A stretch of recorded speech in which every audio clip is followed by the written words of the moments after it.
The great hall of the Galactic Council gleamed under the light of 3 artificial suns. 27 seats arranged in a perfect circle held representatives from the most powerful civilizations in the known universe. Their voices echoed off the crystal walls as they argued about the growing problem. The Sarkeesian Empire has attacked 3 more outer systems this cycle, said Ambassador Krell, his blue scales flashing with anger. They killed thousands on Proxima 9. Elder Vornthat raised a long, thin hand. The room fell silent.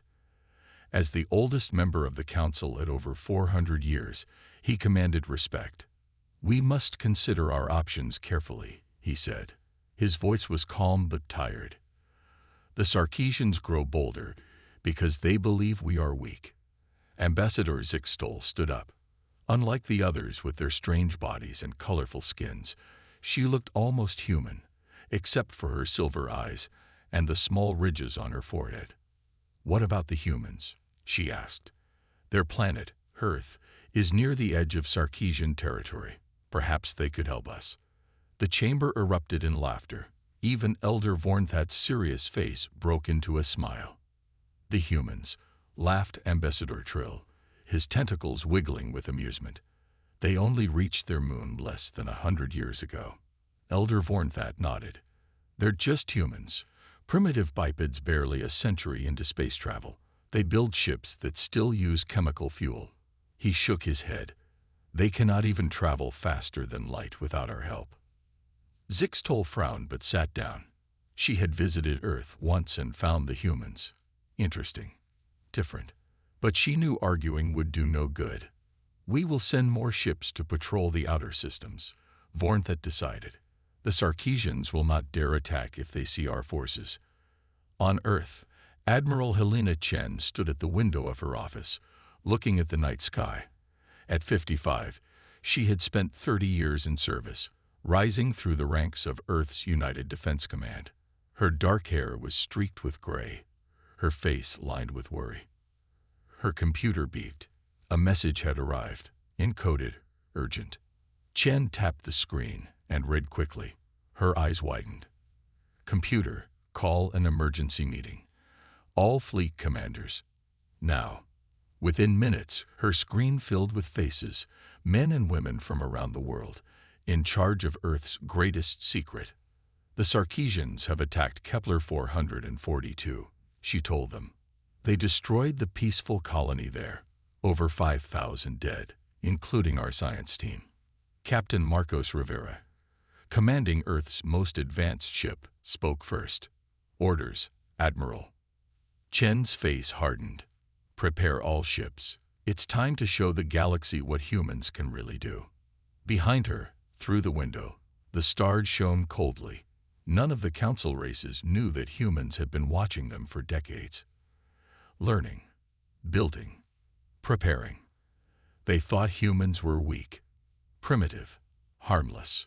They were about to learn how wrong they were. Captain Marcos Rivera walked through the massive underground hangar. Around him, engineers and crew members worked on dozens of starships.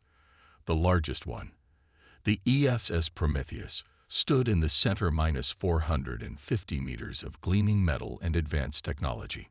No one outside Earth knew this place existed. Rivera touched the smooth hull of his own ship, the ESS Intrepid. For 10 years, he had commanded this vessel on secret missions beyond the solar system. "Beautiful, isn't she?" said a voice behind him. Rivera turned to see Dr. Sophia Lee, Earth's leading scientist on alien technology. Her team had created the gravity displacement drive that powered all Earth's ships. 20 years ago, we thought we were alone in the universe, Rivera said. Then the Zelvan scout ship crashed in the Arctic. Dr. Lee nodded. "The best mistake that ever happened to us. Their technology was centuries ahead of ours." Rivera remembered the day well. He had been a young lieutenant then. The world governments had kept the crash secret, creating the United Defense Command to study the alien ship and prepare humanity for what might be out there. "We learned from their mistakes," Dr. Lee said. "Their engines were powerful but inefficient. We made them better. That was humanity's greatest strength. They didn't just copy alien technology, they improved it. In a secure room deep beneath the Pentagon, Admiral Chen met with Earth's leaders. Screens on the wall showed the locations of all 37 human colonies on distant planets and the positions of Earth's 212 warships. The Galactic Council still thinks we only have a small science station on Mars, Chen explained. They have no idea we've been traveling between stars for 15 years. President Okafor frowned. Why did the Sarkeesians attack Kepler 442? Did they know our people were there? I don't think so, Chen replied. They attacked because the Novan colony refused to pay tribute. Killing our science team was probably an accident. How do we respond? Asked the Chinese premier. Chen pointed to a star map. The Intrepid is closest to Kepler. Captain Rivera can be there in 3 days. Are we ready for this? President Okafor asked. Once we reveal ourselves, everything changes. Admiral Chen's face was serious. For 20 years, we've hidden our true capabilities. We've built ships with technology the Council races can't imagine. Our stealth systems are perfect. They can't detect us unless we want them to. She looked at each leader in turn. The Sarkeesians are bullies who destroy peaceful worlds. The Council is too divided to stop them. If we don't act now, how many more will die? After a long silence, President Okafor nodded. Send the order to Captain Rivera. But tell him to be careful. We want to show our strength, not start a war. On the Intrepid, Rivera received his new orders.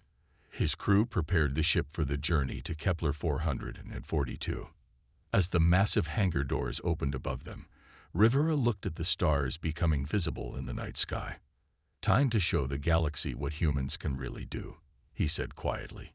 The Intrepid rose silently into the darkness, invisible to any watching eyes. The Intrepid arrived at Kepler 442 3 days later.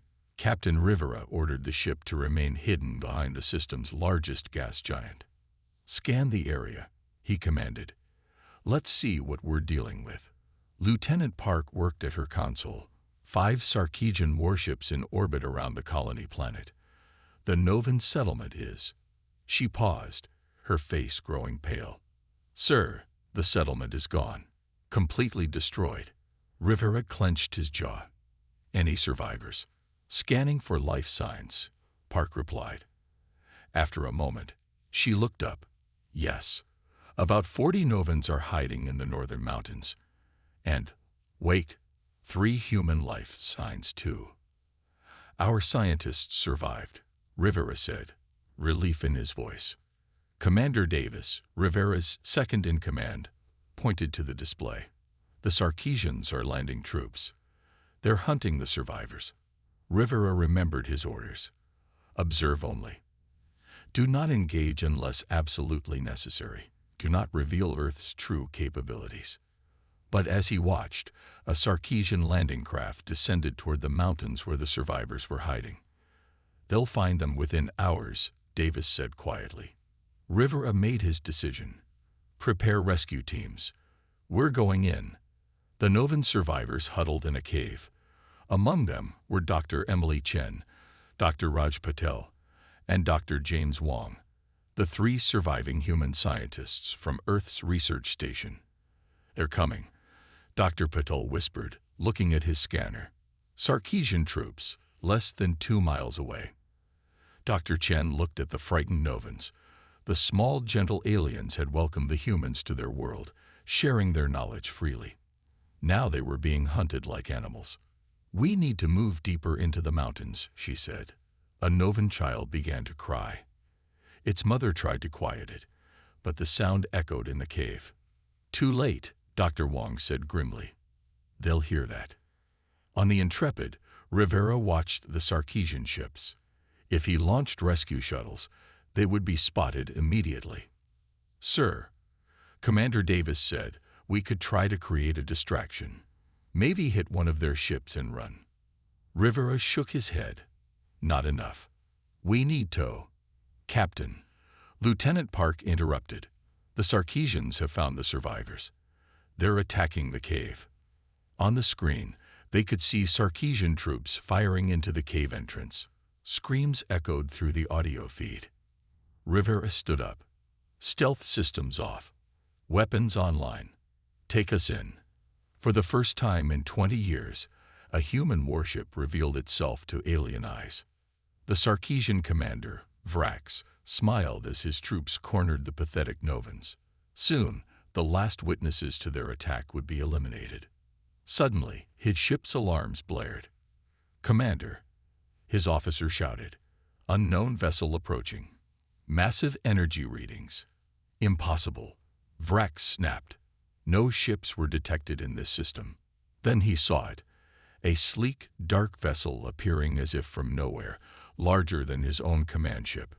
"Sarkeesian vessels," a voice transmitted on all frequencies. "This is Captain Marcos Rivera of the Earth Fleet ship Intrepid. Cease your attack on the survivors immediately." Vrax laughed. "Earth? The primitive human world." He turned to his weapons officer. "Destroy them." 3 Sarkeesian destroyers fired at the Intrepid. The humans were about to learn their place. The Sarkeesian weapons hit nothing but empty space. The Intrepid had moved faster than their targeting systems could track. "Impossible," Commander Vrax shouted as the human ship reappeared behind his fleet. Inside the Intrepid, Rivera remained calm. "Target their weapons systems only. Disable, don't destroy." Beams of blue energy shot from the Intrepid, slicing through the Sarkeesian ships with surgical precision. Within moments, all 3 destroyers drifted powerless. "Send the rescue teams," Rivera ordered. "Get our people and the Novans out now." As the Intrepid shuttles raced toward the planet, Rivera opened a channel to Vrax's ship. "This is your only warning," he said. "Earth is not the primitive world you think it is. Leave this system and tell your leaders to stop their attacks on peaceful worlds." Before Vrax could respond, the Intrepid vanished from all sensors, visible only as a dark shape against the stars before even that disappeared. 2 weeks later, Ambassador Zixtol sat in a busy trading port on Centauri Prime, listening to a Morgan trader. "They say a ghost ship appeared at Kepler 442, the trader whispered. "It defeated 3 Sarkeesian destroyers in seconds." "A ghost ship?" Zixtol asked, trying to sound only mildly interested. "Yes, the Sarkeesians claimed it was human, but who would believe that?" The trader laughed. "Humans can barely reach Mars." Zixtol sipped her drink thoughtfully. The rumors had spread across 5 systems already, but the Galactic Council had dismissed them as Sarkeesian lies to cover their retreat. On Earth, Admiral Chen was not happy. "You revealed our existence," she said to Rivera during their secure transmission. "Against direct orders." "There were survivors, ma'am," Rivera replied. "I couldn't let them die." Chen sighed. "The Council is buzzing with rumors now. Some believe, most don't." "And the Sarkeesians? They've pulled back from 3 systems. Your warning scared them. For now." Chen looked down at her desk, where reports showed Sarkeesian spy ships moving closer to Earth's solar system. "But they're curious now. They want our technology." Commander Vrax knelt before the Sarkeesian Emperor, his head bowed low. "The humans humiliated you," the Emperor said, his voice dangerously soft. "They had technology we've never seen," Vrax replied. "Their ship moved like nothing I've ever witnessed. Their weapons cut through our shields like they weren't there." The Emperor's eyes narrowed. "Yet they claim to be primitive. They show the galaxy chemical rockets and simple satellites. A deception, my Emperor. They have been hiding their true strength." The Emperor nodded slowly. "Find their weaknesses, learn their secrets." His voice hardened. "And bring me their technology." In her private office on Centauri Prime, Zixtol made a decision. The Council wouldn't listen to rumors, but she had always found humans fascinating. Perhaps it was time for an unofficial diplomatic visit to Earth. She didn't know that 6 Sarkeesian infiltration ships were already heading toward the Sol system, or that Lieutenant Commander Aisha Okuffer's Special Forces team was preparing to intercept them. The game of hide and seek was over. Humanity's greatest secret was beginning to unravel. Ambassador Zixtol's ship landed at the International Spaceport in Geneva. Earth officials greeted her with practiced smiles and careful words. "Ambassador, welcome to Earth," said Foreign Minister Ibarra. "We're honored by your unexpected visit." Zixtol noted how he emphasized the word unexpected. They weren't happy to see her. "Thank you for accommodating me on such short notice," she replied. "The Council sends its regards." This was a lie. The Council had actually warned her not to waste time on humans, but something about the rumors bothered her. Something didn't add up. For 3 days, Zixtol was shown the same things all visitors saw. Simple space stations, chemical rockets, early ion drive prototypes.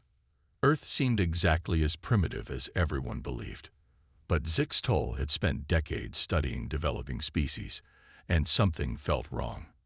On the 4th day, during a tour of a research facility, she noticed a scientist quickly hide a tablet when their group entered. Later, at a dinner with Earth officials, she observed strange patterns in their conversations. They never discussed certain topics. They deflected questions about defense capabilities. Most telling of all, humans had colonized Mars only 50 years after reaching their moon. No other species had developed so quickly. On her final day, Zixtol met with Admiral Chen. The meeting had been difficult to arrange, and Chen's office was surprisingly plain for such an important human. "Ambassador," Chen said politely, "I hope your visit has been informative." "Very," Zixtol replied, "though I wonder if I've seen everything." Chen's expression didn't change. "What do you mean?" Zixtol decided to take a risk. The incident at Kepler 442. The Sarkeesians claim a human ship defeated 3 of their destroyers. "The Sarkeesians are known liars," Chen said calmly. "True, but their ships were indeed damaged. I saw the reports." Zixtol leaned forward. "Admiral, I believe Earth is hiding something. Something big." For a long moment, Chen was silent. Then she touched a panel on her desk. The windows darkened. The room's lights changed. "What I'm about to show you is classified," Chen said. "If the Council learns of it, there will be complications." A hologram appeared above Chen's desk, a sleek ship unlike anything in the room they were sitting in. "The EFS Defiant," Chen said, "one of our smallest vessels." Zixtol stared in shock. The design was decades beyond what Earth should possess. "How is this possible? Your people only achieved spaceflight a century ago." "We learned quickly," Chen replied. "And we had help. 20 years ago, a crashed alien ship gave us a head start." "But why hide this?" Zixtol asked. "The Council would welcome Earth as an advanced civilization." Chen's smile was sad. "Would they? Or would they fear us? Species that develop too quickly are often seen as threats." Before Zixtol could respond, an alarm sounded. Chen pressed another button on her desk. "What is it?" she asked. "Sarkeesian ships, Admiral," a voice replied. 6 of them just entered the system. Lieutenant Commander Okafor's team is moving to intercept. Chen looked at Zixtol, her expression grave. "It seems the Sarkeesians are very interested in our little primitive planet." Lieutenant Commander Aisha Okafor's Special Forces team moved silently through space. Their ships were small, barely larger than shuttles, but armed with Earth's best weapons. 6 soldiers trained for the most dangerous missions. "Targets in range," Sergeant Kim whispered through the comm. 6 Sarkeesian infiltrator vessels, hiding behind the moon. Okafor nodded. "Remember, we need one intact. Disable, don't destroy." Her team spread out, approaching the Sarkeesian ships from different directions. The enemy still hadn't detected them. "On my mark," Okafor said. 3, 2, 1, mark. 5 human ships appeared suddenly around the Sarkeesians. Before the aliens could react, precise energy beams cut through their engines and weapons. But the 6th Sarkeesian ship was ready. It fired at Okafor's vessel, damaging her shields before racing away toward Earth. It's heading for the Atlantic Naval Base, Okafor said. Rivera, we need backup. Captain Rivera was already moving. The Intrepid rose from its underwater hiding place off the coast of Brazil, water cascading from its hull as it shot into the sky. Within minutes, the Intrepid intercepted the Sarkeesian ship high above Earth. You will not leave with what you've seen, Rivera transmitted. Power down now. Instead, the Sarkeesian vessel fired all weapons. The Intrepid's shields held easily. Rivera sighed and gave the order to disable the enemy ship. In Admiral Chen's office, Zixtol watched the battle on the holographic display. Your ships are remarkable, she admitted. The Council has nothing like this. Chen nodded. Now you understand why we kept this secret. The Admiral's computer beeped with an incoming message. Chen read it, her face growing pale. What is it? Zixtol asked. The Sarkeesians have launched attacks on 3 systems simultaneously, Chen said. The Council forces are overwhelmed. Zixtol stood up quickly. I must return immediately. The Council needs to know that humans have advanced ships. Chen interrupted. Would they even believe you? Before Zixtol could answer, another message arrived. Chen's expression turned grim. A Galactic Council diplomatic vessel is under attack in the Proxima system. The Sarkeesians targeted it specifically. Zixtol gasped. That's my ship. I was supposed to be on it. She looked at Chen with wide eyes. They're trying to kill me. Or they knew you'd come here, Chen said thoughtfully. And they wanted you to see our defense of Earth. A third message flashed on Chen's screen. She read it and looked at Zixtol with concern. Your ship has been destroyed. The Sarkeesians are claiming humans did it. Zixtol sank into her chair. Why would they say that? To turn the Council against Earth, Chen replied. Our intelligence suggests the Sarkeesians have been planning something big. This is just the beginning. Chen's emergency communicator activated. Captain Rivera's voice filled the room. Admiral, we've captured a Sarkeesian officer. He had battle plans on him. Rivera paused. They know about our fleet. They've discovered most of our hidden bases, and they're planning to attack Earth with everything they have. Chen looked at Zixtol. Ambassador, it seems the galaxy will learn about us sooner than we planned. She pressed a button on her desk. Begin Operation Daybreak. It's time to show the Sarkeesians and the galaxy what humanity is truly capable of. 3 days later, the Sarkeesian armada entered Earth's solar system. 50 warships, including their massive flagship, the Emperor's Fist. Commander Vrax stood on the bridge of the flagship, smiling with confidence. The humans have nowhere to hide, he told his officers. Our spies found their secret bases. Their primitive weapons are no match for our fleet. On his command screen, he could see Earth, a blue and green planet that would soon belong to the Sarkeesian Empire. All ships, prepare to attack, Vrax ordered. Show no mercy. In Earth's secret command center beneath the Pacific Ocean, Admiral Chen watched the approaching Sarkeesian fleet. Around her, officers worked quickly at their stations. Ambassador Zixtol stood nearby, her face showing both fear and fascination. They brought their entire battle fleet, Chen observed.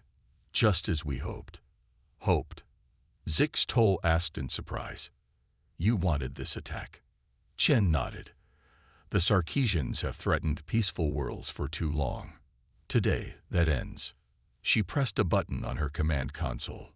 All Earth defense stations, activate.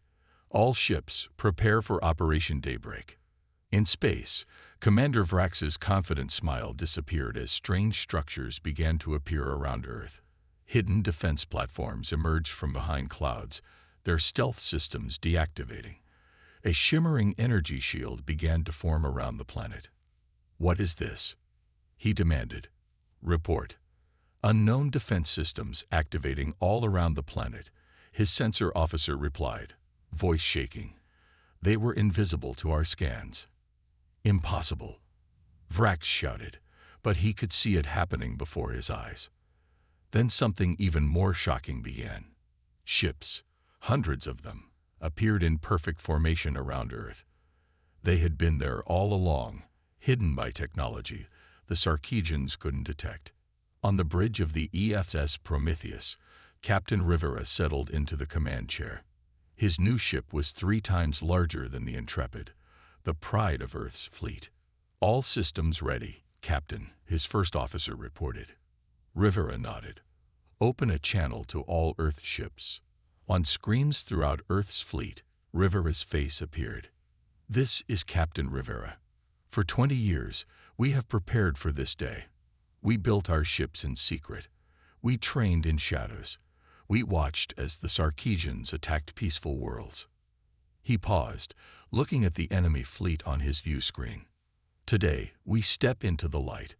Today, we show the galaxy that humanity will not allow bullies to threaten innocent lives.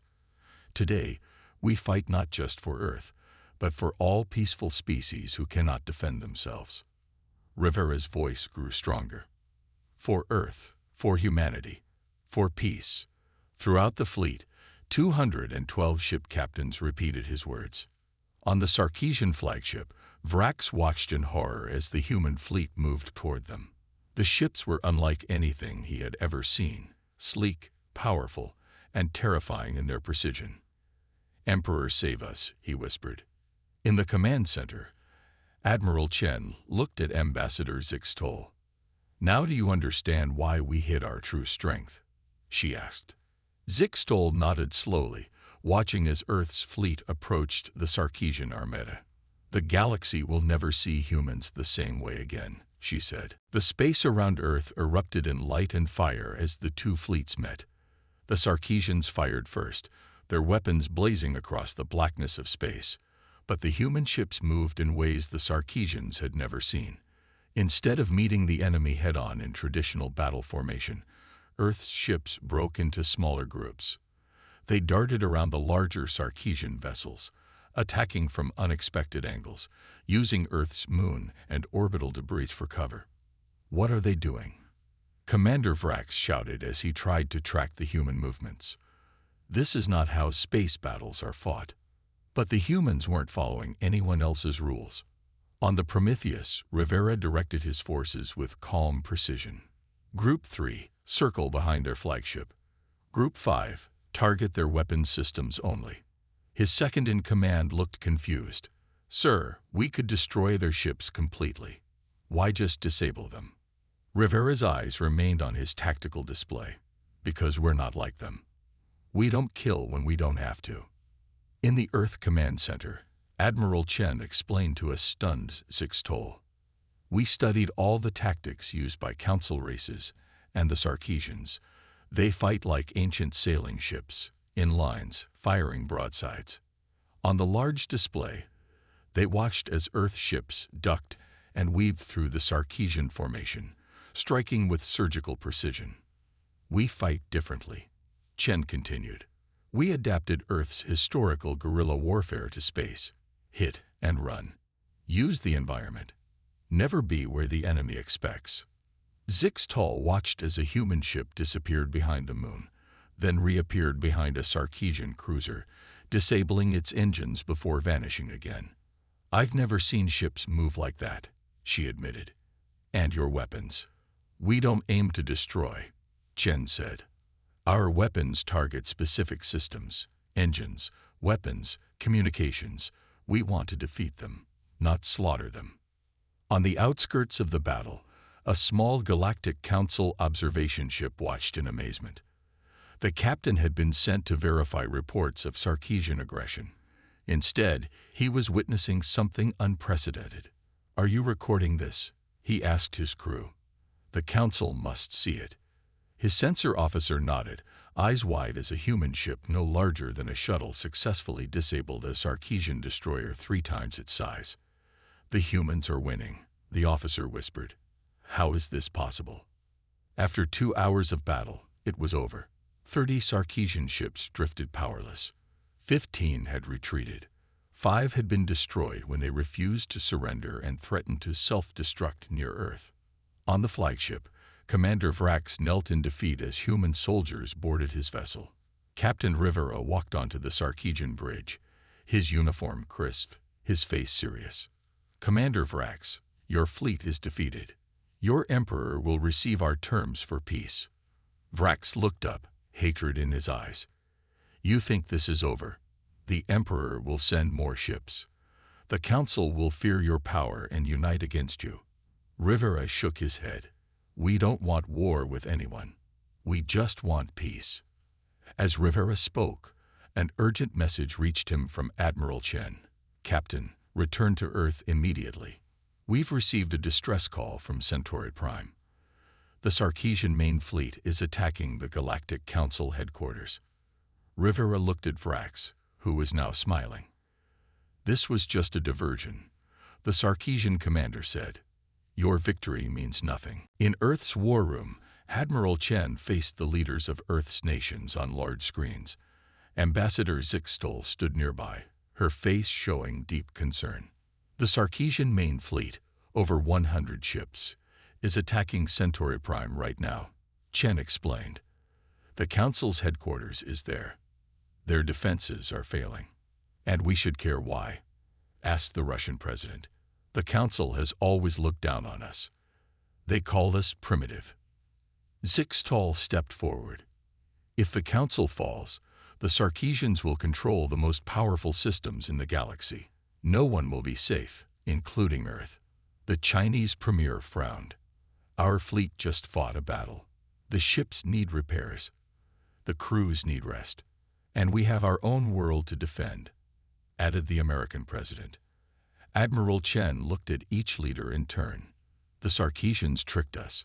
They sent enough ships here to make us reveal our full capabilities, but kept their main fleet hidden." President Okafor of the African Union spoke up. "What do you recommend, Admiral?" Chen straightened her shoulders. "We send help. Not our whole fleet, but enough to make a difference. Captain Rivera and the Prometheus can lead our fastest ships to Centauri Prime." "To save the council that dismissed us?" the European Chancellor asked. "No," Chen replied firmly. "To do what's right.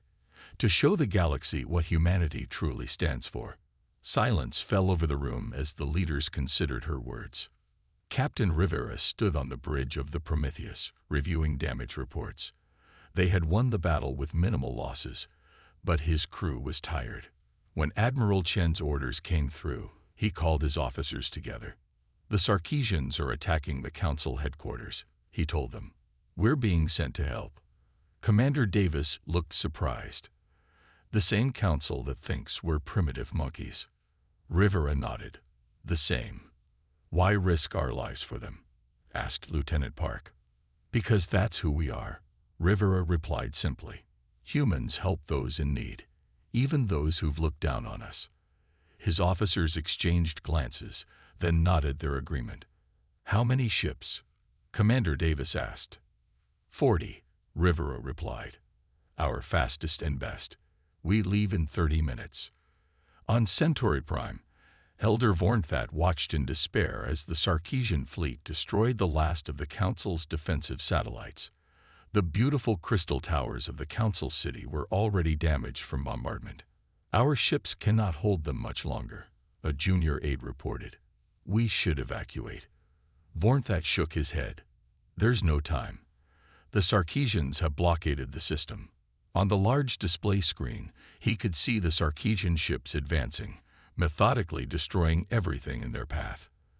The Council forces, ships from many different worlds, fought bravely but were overwhelmed by the superior numbers. "I never thought it would end this way," Vornthat said quietly. The aide looked at a message that had just arrived. His eyes widened. "Elder, we're receiving a transmission. It's from Earth." Vornthat turned in surprise. "Earth?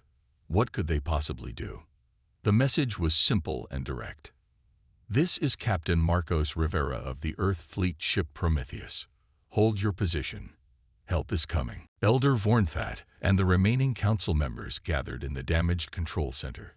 Outside, the Sarkeesian ships continued their relentless attack on Centauri Prime's last defenses. "Earth is sending ships." Ambassador Trill asked in disbelief. What can they possibly do against 100 Sarkeesian warships? Die with us, apparently, another council member said grimly. Vornthat remained silent, watching the tactical display. The Sarkeesian fleet had formed a blockade around the planet. No help could get through. At the edge of the Centauri system, Captain Rivera prepared his fleet of 40 ships. All vessels, activate stealth systems, he ordered. Formation Delta. Remember our plan. Protect the Council headquarters at all costs. The Earth ships vanished from all sensors, becoming invisible against the backdrop of space. On the Sarkeesian command ship, Grand Admiral Krell was celebrating his imminent victory when a junior officer interrupted. Sir, something strange is happening. The officer pointed to his sensor readings. We're detecting energy fluctuations near the third moon, but there's nothing there. Krell frowned. Run a deeper scan. Before the officer could respond, a Sarkeesian destroyer suddenly lost power. Then another, and another. What's happening? Krell demanded. Then he saw them, appearing as if from nowhere, ships of a design he had never seen before. They moved with impossible speed, surrounding his fleet in a perfect formation. Earth ships, Krell whispered in shock.